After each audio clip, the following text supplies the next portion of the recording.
Hey guys, how are we all? Welcome back to the Twist the Bones podcast, where each week I read and react to a bunch of spooky, scary, horrifying and weird stories that range from ghosts and the paranormal to real life encounters with creepy people or potentially dangerous people. So like normal, I just want to quickly go over some housekeeping things before I do get into this week's stories. So number one, I will always credit the people who wrote these stories, so all the information will be in the description of each episode if you want to go and support those content creators, so check that out. And finally, if you have your own scary story, so like I said, whether it be a paranormal experience or it could be an encounter with like a stalker or anything like that, and you want it to feature in a future episode, please reach out and send your story over to me. I would absolutely love to read it out. You can do this by either using the Facebook page, which is just Twist the Bones Podcast, or you can email it to me using the email at twistthebonespod@gmail.com. So let's get into this week's stories. So the first one I am very excited to be reading out because it is my first story submission. I'm so excited,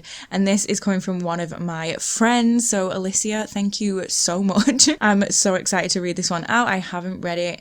I have no idea what is going to be in this story, but I am very, very excited.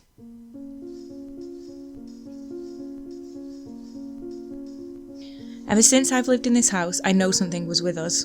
Believe it or not, I used to be super scared of horror and paranormal, and being alone with a 2-year-old only made that fear stronger. Around that time, I used to see a bare child-sized footprint, but bigger than my son's feet, on top of the toilet seat.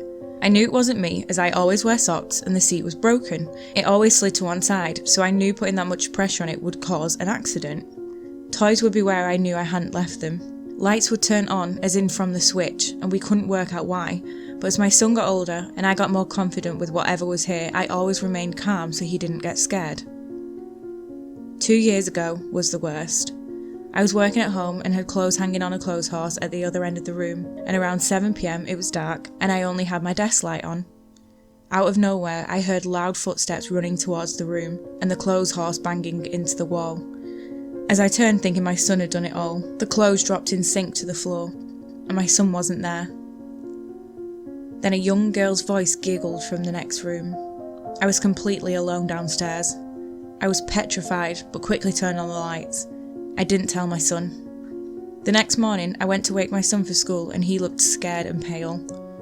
He said that in the night, a young girl's voice was saying his name and giggled. He froze in fear, and he couldn't even shout for me. I then knew she was here. Since then, we leave out offerings for her, and have not experienced her since.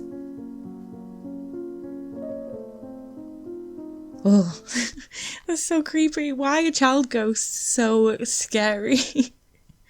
I honestly wouldn't have known what to have done in that situation. I've witnessed some noises, some creeping things, like really creepy things I can't understand. Oh, but if that was me, especially when you're home alone or, you don't want to freak out your children. Oh, it's scary, isn't it? That freaks me out, but we're going to move on to the next one, and this one is by Pilot Paul, and this is called My Family's Haunted House. Springfield was one of a row of 3 cottages built by my great-great-grandfather on Locks Road, which was then a quiet country lane in a small village on the south coast of Hampshire.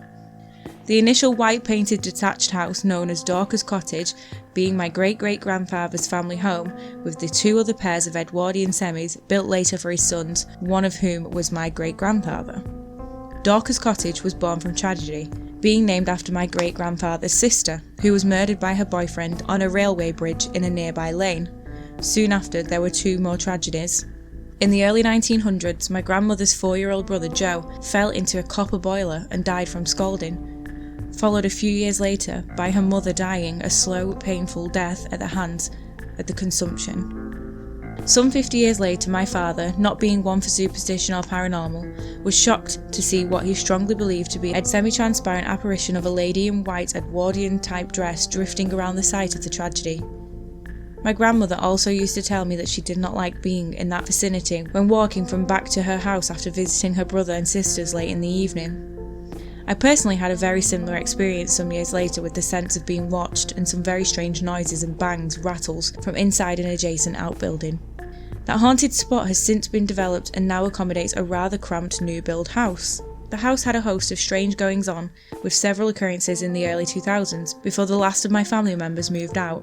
My grandmother had sadly passed away, but I felt her presence had not entirely left the house, which, by this time, was now being lived in solely by my uncle and his wife. On one particular occasion, a visitor to the house was reversing and swore somebody had just walked behind the car into her reversing lights. When asked to describe who she'd seen, she described my grandmother in such detail that she even described her hair, posture, and the style and colour of her clothes.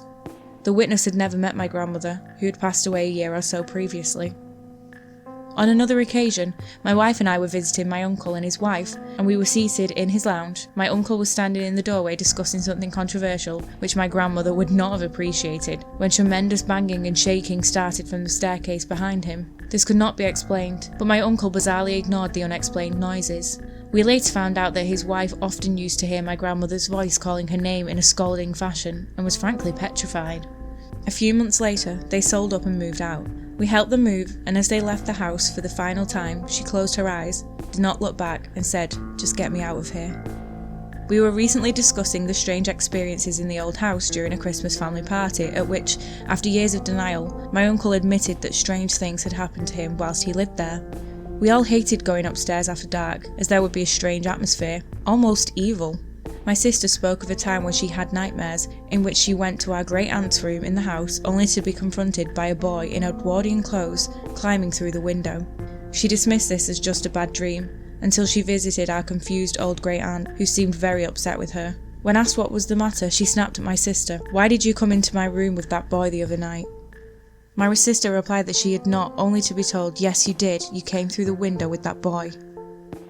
That was over 20 years ago, and the experience still troubles my sister. And I've just realised that at the bottom of this story there is a link to another story that this content creator has actually written. They've written another one, so I'm actually going to read it. So this one is called Unexplained Experience in a Hampshire Country House. So I believe this is all linked together and it is written by the same person. So I am actually going to read a bonus third one.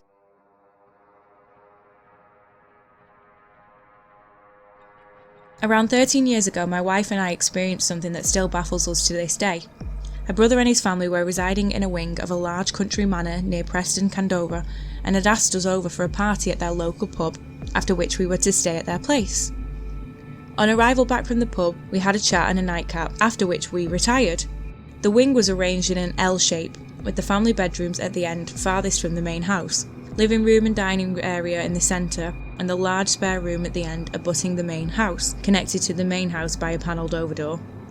Myself and my wife were spending the night in this room. It must also be stated that we were the only people on the whole estate at the time, as the owner and his family were away for the weekend. Apart from us four, the house was deserted. All was fine and we eventually got to sleep, until around 2 a.m, when I was awoken by my wife, who had, for several minutes, been experiencing what I can only describe as the sound of people working, moving heavy furniture, banging, and a general bustle, and at regular intervals the sound of heavy mesh doors opening and closing, and what seemed to be a lift motor whirring.